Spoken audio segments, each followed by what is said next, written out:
The episode starts in the town of Pretty Lake, where we meet Adam and Wiley, two college students. Wiley is only 19, but she is already pregnant and doesn't want to say who the baby's father is. Later in the evening, her dad and sister both work at the church where she is. When they go to see what's wrong, they hear a scream and find their dad dead on the floor with blood all over his mouth. The sisters can't believe that a healthy person like their dad could die this way. The next day, more people die in the same way. They throw up a lot of blood and die. The scene then jumps ahead to the 4th day since the trouble started. At this point, about 50 people have already died. Because of how horrible the deaths were, the ministers of Pretty Lake think that a disease that spreads quickly has been spread and decide to start a quarantine soon. In the meantime, Adam goes to see his scientist uncle at the morgue. He is looking at blood samples from the people who died to find out what caused the outbreak. But even after hours of research, there is still no clear answer. It's almost as if none of the people died in a strange way. Adam goes home, worried, and tells his mother that they need to leave the city right away. But before she can say anything, blood starts coming out of her mouth, and she too dies a painful death. The army then puts an electric fence around the whole city. After this, we meet the Creaker brothers, who are the other main characters of the show. Pat is the older brother and is responsible and works hard. Ronnie, on the other hand, is the younger brother and sells drugs and often gets into fights. A few days later, the Creaker brothers decide to have some fun. The city is still getting out of hand because people are dying quickly and there is a strict quarantine. They break into the car lot of Charles, the richest person in the city, and steal one of his expensive trucks. But the smart businessman sees them on CCTV and decides to do something about it himself. He and Chuck, who is just as proud as his father, follow the Creaker brothers until they corner them on a lonely road. Charles then pulls out his gun and makes them take off their clothes. But before he can do anything else sneaky, a good person named Gord shows up with a gun and forces Charles to let the brothers go. Adam, who is a brilliant student, hacks into the government website and finds out that no one under the age of 22 has died from the unknown disease. He runs to the morgue to tell his uncle, but when he gets there, he finds his uncle dead on the floor. Later, he runs into his best friend Wiley and tells her that something strange is going on and that they need to leave the city right away. Wiley agrees to leave, and she starts to pack her things. A few hours later, though, her water breaks, making her too weak to walk. So, she sends Adam a message telling him she can't come. Wiley's sister, Melissa, tries to call a doctor when she sees how much pain Wiley is in, but no one answers because of the chaos outside. So, she runs to Gord, the good Samaritan she met earlier who is also her friend, and asks for help. Then, they go to Wiley's house to help her give birth to a boy. On the other hand, Adam carries a fence cutter to the edge of the city. Officers in the army see him, though, and start shooting at him. Adam is hit by a bullet, but the bulletproof jacket he is wearing saves him. Even though 4 days have passed, nothing seems to be getting better. The government still doesn't know what caused the disease to spread. Melissa starts taking care of the orphans at the church when everyone over the age of 22 dies. One day,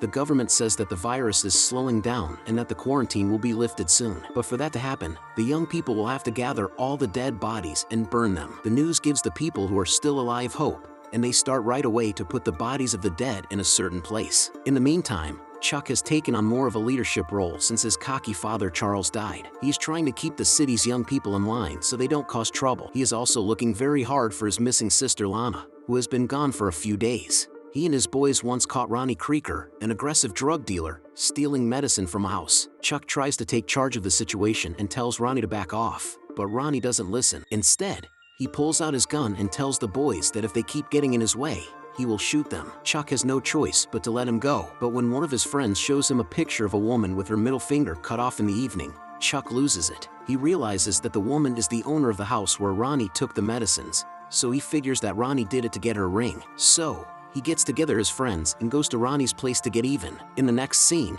Wiley breaks into the house of someone, likely the father of her child, and looks for something. Then, a boy walks up to her with a knife in his hand. Wiley says she will leave because she is scared, but he stops her and tells her to stay with him. He even goes so far as to open a safe for her and find an envelope with her name on it inside. But Wiley gets dizzy and falls to the floor before he can give it to her. Gord is working on his farm when he sees a group of vultures flying around something in the forest nearby. He walks there to see what's going on and finds Chuck's sister Lana dead near a tree. She is holding a revolver and has a cut on her head. He calls Chuck and Adam right away and tells them to come to the scene. The second person looks around and figures out that someone fought with her before she died. He also takes pictures of the crime scene and the dead body's footprint. Chuck then picks up his sister's body with a heavy heart and burns it in their backyard. That night, Chuck's other sister, Amanda, who has autism, goes to their grocery store to try to make chicken burgers and fries. The little girl thinks that her older sister, Lana, will be home soon, but because she was careless, the oil caught fire, and a big part of the store burned down. Amanda is lucky that she is not hurt,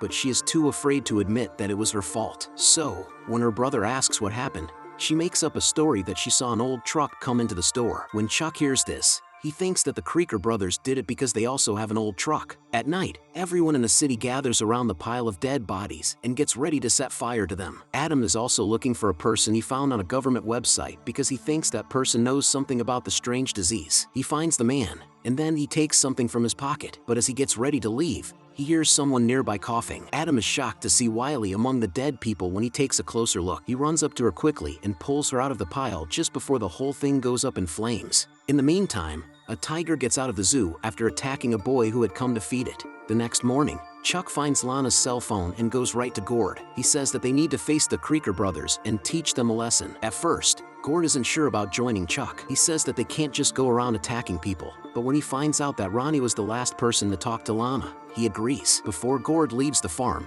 he asks his little sister, Frances, to feed and take care of the cows. Next, Chuck, Gord, and Gord's friends gather at night around the Creaker brothers' house and tell Ronnie to come out. Pat, the older brother, is worried about Ronnie, so he tells him to hide in the basement while he takes care of the situation. He then leaves the house and starts talking to Gord and Chuck. All of a sudden, the power goes out in the whole town. Chuck thinks that the Creaker brothers are trying to trap them, so he shoots at Pat, which makes Ronnie shoot back from the basement. When things are about to get out of hand, Chuck and his group decide to pull back, but Gord is hit by a bullet as they do so. Later, Chuck pulls up to a drugstore and drops Gord off there. The second one tells him he is fine and can take care of himself. But after Chuck leaves, Gord walks into the store and falls down because he has lost so much blood. Melissa, his friend, comes along and helps him get back on his feet. She also cleans and sews up his cut. Tracy, the other Creaker sibling, tells Pat that Ronnie has left the house at the same time. She also says that she checked his phone and saw that Lana and another girl had both sent him text messages. At the same time, Ronnie can be seen sneaking into Chuck's house, where Chuck's girlfriend Stacy is sleeping. It looks like they've known each other for a long time and have a close relationship. Ronnie keeps saying that he didn't kill Lana and keeps asking for help, so Stacy decides to help him. The next morning, she brings him to Chuck to help them work out their problems, but at the last minute, she betrays Ronnie and tells Chuck that she was being attacked when she wasn't. Chuck and his boys go after Ronnie to beat him up because Chuck is angry. Frances, Gord's sister, is trying to power up the farm by turning on the generator. Unlucky for her, the escaped tiger shows up behind her and makes her run into the attic. Later, she comes out of hiding slowly while holding a gun. The tiger sees her and moves toward her, but just as it gets close, she fires a few shots and kills it. Adam and Wiley decide to leave the city when the power goes out because only a few army officers are left to watch the electric fence. Before she leaves, she looks at her baby and gives him to Melissa to take care of. After a while, they get to the border and use a cutter to cut through the fence. When they walk past the fence, they are surprised to find that the area around them is full of landmines. Adam throws Wiley's bag to the ground to check, and just as they thought, there is a big explosion. The bag is smashed to pieces, and a lot of money is flying around. Adam asks Wiley where the money came from, but she won't say. After their plan fell through, the two went back to their city. When Chuck and his boys find Ronnie, Amanda is being held as a hostage somewhere else. Worried about all the trouble she's made, the little girl finally admits that she was the one who started the fire in the supermarket. At the same time, Ronnie tells Chuck that he didn't kill Lana and asks for a gun in exchange for Amanda's safety. Since he has no other choice, he reluctantly gives him a gun and saves his sister. Before Ronnie can do anything, Chuck jumps on him and punches him several times in the face. Gord and Pat show up at the scene right then and separate them. Then they say that Ronnie was actually with Chuck's girlfriend, Stacy, when Lana was killed. Then Ronnie walks away, saying that the fight has just started. In the next scene, Gord goes back to his farm and sees a dead tiger in the front yard, which scares him. He goes inside right away and starts looking for Frances. Moments later, he finds her and tells her that her bravery today would make their parents very proud. When Wiley comes home, on the other hand, Melissa yells at her for leaving her child and leaving without telling her. When Wiley hears this,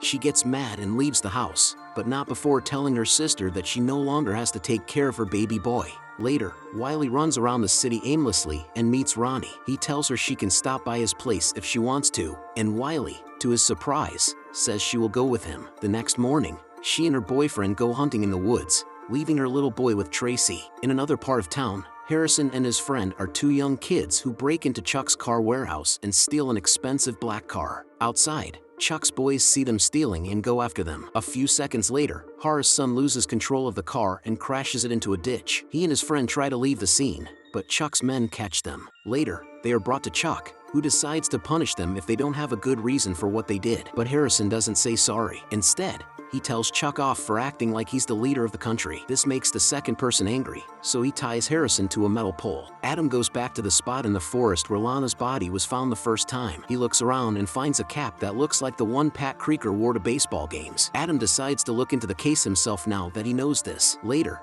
he sneaks over to the Creeker house and looks at the boots that are kept outside. The prints on the back of the boots match the ones in the picture, which is surprising. Adam then tries to find out more, but just then, Tracy sees him and asks what he's doing there. Adam tells a lie to get out of the situation. He says he is just looking for Ronnie to get some drugs. Wiley can also be seen having a good time with Ronnie somewhere else. He tries to kiss her after a few beers, but Wiley makes it clear that she is not interested in him. Even though this is the case, Ronnie doesn't give up and keeps pushing himself. Wiley could have been caught, but Tracy got there in time and hit him with a spade, giving Wiley enough time to get away. Later that night, Pat runs into Adam and tells him that he didn't kill Lana, but that he did try to stop her from doing something terrible. This is why there were signs of a fight close to where she died. Then he gives Adam a note and gets ready to go. Then, Chuck and his men show up and start shooting at Pat. The second one gets away, and Chuck is about to go after him when Adam steps in. He says that Pat is innocent because Lana did something that no one could have imagined. To verify his claim, he hands Chuck his sister's last note that Pat gave him earlier. Chuck is devastated by the revelation, and to make matters worse, he is informed that the boy he tied to a pole earlier, Harrison, has become unconscious. It turns out that the boy has diabetes, and he has gone into an insulin shock. Luckily, some people come to the scene and are able to bring the boy back to life. Back at Pat's house, he talks to Tracy about what their brother has been up to lately. He yells at Ronnie and tells him not to do it again or bad things will happen. After a while, Wiley goes up to Pat and asks him to drop her off close to the city, but he won't because Chuck and his men are looking for him, he says. In the last scene, Adam is talking to one of his teachers when the city's power comes back on, making everyone happy. The teacher, who had just turned 22, starts throwing up blood and dies right away.